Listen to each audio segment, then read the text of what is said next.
क्या तुमने कभी ये सोचा है कि हम म्यूजिक को कैसे सुन पाते हैं? अब तुम कहोगे कि राम, मेरा मोबाइल या फिर मेरा लैपटॉप ये साउंड को क्रिएट करता है और ऐसे ही मैं इस साउंड को सुन पाता हूं। लेकिन यहाँ पे बहुत कुछ और भी हो रहा है। देखो, एक स्पीकर ये बस अपने पास में रखी हुई एयर मॉलिक्यूल्स को आगे पीछे मूव करवाता है, इसे वाइब्रेट करवाता है। और फिर ये एयर मॉलिक्यूल्स ये अपने आगे वाली एयर मॉलिक्यूल को वाइब्रेट करवाती है। और ऐसे ही करते करते सारी मॉलिक्यूल की लेयर्स ये वाइब्रेट करने लगती हैं। अब एयर मॉलिक्यूल्स के इस वाइब्रेशन को हम साउंड वेव बुलाते हैं। और जब ये साउंड वेव ये हमारे कानों तक पहुंचती है ना, तो हम इस म्यूजिक को सुन पाते हैं। लेकिन तुम ये सोच रहे होगे कि राम, हम एयर मॉलिक्यूल के इस सिंपल से मोशन से कैसे म्यूजिक को सुन पाते हैं? अब इसे समझने के लिए हमें देखना पड़ेगा हमारे ईयर को। मेरा मतलब है कि ईयर के स्ट्रक्चर को। तो आप देखते हैं कि ईयर के अलग अलग पार्ट्स ये कैसे साथ में काम करते हैं ताकि हम म्यूजिक को सुन पाएं। तो देखो, ईयर के मेजरली 3 पार्ट होते हैं। ये बाहरी हिस्सा, इसे हम बुलाते हैं आउटर ईयर। ये बीच वाला हिस्सा, इसे हम बुलाते हैं मिडिल ईयर। और ये अंदर वाला हिस्सा, इसे हम बुलाते हैं इनर ईयर। अब देखो, ये सबसे पहली पार्ट आउटर ईयर की होती है, इसे हम बुलाते हैं पिना। ये वो वाला पार्ट है जिसे तुम देख सकते हो, जिसे तुम टच कर सकते हो, या फिर जिसे पकड़ के तुम्हारी मम्मी तुम्हें डांटती हैं। अब देखो, पिना का फंक्शन ये है कि ये सारी साउंड वेव्स को कलेक्ट करता है और इन्हें भेज देता है हमारी ऑडिटरी कनाल के अंदर। अब साउंड वेव्स इस चैनल के थ्रू जाती हैं और फिर हिट करती हैं हमारे ईयर ड्रम को। देखो, ये इसे मैंने ग्रीन कलर से दिखा रखा है, लेकिन असल में ये ग्रीन कलर का होता नहीं है, ठीक है। अब देखो, इसे हम ईयर ड्रम इसलिए बुलाते हैं ना, क्योंकि ये एक ड्रम की स्किन की तरह होता है, ड्रम की ऊपर वाली लेयर की तरह। मतलब कि ईयर ड्रम ये एक ट्रांसपेरेंट लेयर है और ये बहुत ही सेंसिटिव है वाइब्रेशन की। हल्की सी मोशन होगी ना, तो ये ईयर ड्रम वाइब्रेट करने लगेगा। यानी कि जब एयर मॉलिक्यूल्स ऑडिटरी कैनाल के अंदर वाइब्रेट करते हैं और फिर ईयर ड्रम को स्ट्राइक करते हैं ना, तो फिर ईयर ड्रम ये भी वाइब्रेट करने लगता है। अब देखो, ईयर ड्रम ये आउटर ईयर और मिडिल ईयर को सेपरेट करता है। तो अब आओ बात करते हैं मिडिल ईयर के पार्ट्स की। तो मिडिल ईयर में होते हैं इंसान की बॉडी के सबसे छोटे 3 बोन्स, और इन तीनों को हम साथ में बुलाते हैं ऑसिकल्स। और इनके खुद के भी बड़े ही फैंसी नाम हैं।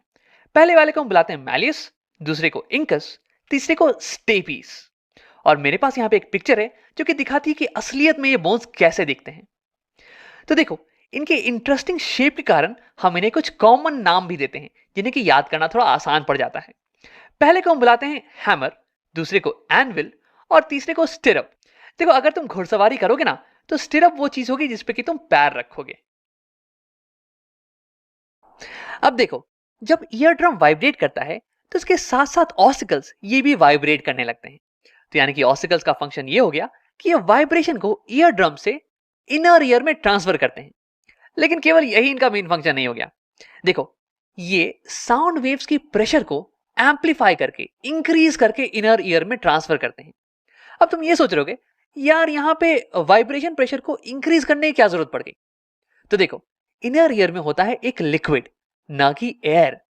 और तो यानी कि यहाँ पे वाइब्रेशंस को हमें एक लिक्विड के अंदर ट्रांसफर करना है, ना कि एयर के अंदर। और तुम्हें अंदाजा होगा कि यार, एक लिक्विड को वाइब्रेट करवाना ये थोड़ा मुश्किल काम होने वाला है कंपेयर टू एयर को वाइब्रेट करवाने से। तुमने ये खुद भी देख रखा होगा कि तुम आसानी से एयर में अपने हाथ को हिला पाते हो, लेकिन अगर वही तुम एक स्विमिंग पूल के अंदर हो तो पानी के अंदर हाथ को हिलाना ये थोड़ा मुश्किल हो जाता है। तो क्योंकि हमें यहाँ पे एक लिक्विड को वाइब्रेट करवाना है, इसलिए हमें यहाँ पे एक हायर प्रेशर की जरूरत होने वाली है। और यही करने में मदद करती है हमारी ऑसिकल्स। इनफैक्ट ऑसिकल्स ये प्रेशर को 20 गुना तक बढ़ा सकती हैं। अब तुम ये सोच रहोगे, राम, ऐसा कैसे हो पाता है? तो देखो, ऐसा होता है ऑसिकल्स की स्ट्रक्चर के कारण। तो देखो, यहाँ स्टेपीज का एरिया ये बहुत ही छोटा है कंपेयर टू ईयर ड्रम के एरिया से। तो जब फोर्स ये ट्रांसमिट होता है from ear drum to stapes, तो ये कॉन्सेंट्रेट होता चला जाता है एक छोटे एरिया पे। और तुम्हें पता होगा कि जब सेम फोर्स ये एक छोटे एरिया में कॉन्सेंट्रेट हो, तो यानी कि प्रेशर ये इंक्रीज होता चला जाएगा। क्योंकि देखो, प्रेशर होता है फोर्स बाय एरिया, और अगर एरिया छोटा हो जाए तो यानी कि प्रेशर ये बड़ा हो जाने वाला है। तो ऐसे ही ऑसिकल्स ये साउंड के प्रेशर को बढ़ा देती हैं। अब आप बात करते हैं इनर ईयर के बारे में। तो देखो, इनर ईयर ये होता है एक बोनी स्ट्रक्चर, और इसे मैंने यहाँ पे दिखा रखा है पर्पल कलर से। इनके ऊपर में होते हैं 3 सेमी सर्कुलर रिंग्स और ये हमें मदद करते हैं बॉडी के बैलेंस को मेंटेन करने में। जब तुम चल रहे हो, दौड़ रहे हो या फिर डांस कर रहे हो तो तुम्हारी बॉडी की बैलेंस ये मेंटेन रहती है। ये होता है इनकी मदद से। तो देखो, वैसे ये हमें सुनने में मदद नहीं करती हैं, इसलिए इनके बारे में हम डिटेल में बात नहीं करने वाले हैं। हमें साउंड को सुनने में मदद करती हैं ये नीचे वाली पोर्शन जो कि स्नेल की तरह दिख रही होगी। इसे हम बुलाते हैं कॉक्लिया। अब ये क्या करती हैं? तो देखो, भले ही ईयर के बाकी सारे पार्ट्स ये वाइब्रेट कर रहे हों, लेकिन जब तक ये वाइब्रेशन ये इलेक्ट्रिकल सिग्नल में कन्वर्ट नहीं होगी और हमारे ब्रेन तक नहीं जाएगी, तब तक हम साउंड को नहीं समझ पाएंगे। और यही चीज होती है कॉक्लिया के अंदर। देखो, जब स्टिरअप ये हमारे कॉक्लिया को हिट करता है तो इसके अंदर की फ्लूइड ये वाइब्रेट करने लगती है और फिर कॉक्लिया में होते हैं कुछ स्पेशल सेल्स जो कि इस वाइब्रेशन को कन्वर्ट कर देते हैं इलेक्ट्रिकल सिग्नल में। और फिर यही इलेक्ट्रिकल सिग्नल ये ऑडिटरी नर्व्स की मदद से जाता है ब्रेन को और फिर हम साउंड को समझ पाते हैं। अब एक आखिरी चीज, ये कॉक्लिया के सेल्स ये बड़े ही शानदार होते हैं। ये जो इलेक्ट्रिकल सिग्नल जनरेट करते हैं ना, ये बहुत ही सेंसिटिव होते हैं। इनकी मदद से हम अलग अलग लाउडनेस की साउंड को सुन पाते हैं, अलग अलग फ्रीक्वेंसी की साउंड को सुन पाते हैं। इनकी मदद से हम ये बता पाते हैं कि साउंड कब लाउड है या फिर साउंड कब सॉफ्ट है, या फिर साउंड की फ्रीक्वेंसी ये कब हाई है या फिर साउंड की फ्रीक्वेंसी ये कब लो है। अब इसी इंटरेस्टिंग चीज के कारण हम म्यूजिक के नोट्स को एंजॉय कर पाते हैं। अब आप वीडियो को यहीं पे खत्म करते हैं। हमने देखा कि हमारी आउटर ईयर का पिना ये साउंड वेव्स को कलेक्ट करता है और इन्हें ट्रांसफर कर देता है हमारे ईयर ड्रम के टुवर्ड्स, जो कि वाइब्रेट करना चालू कर देता है।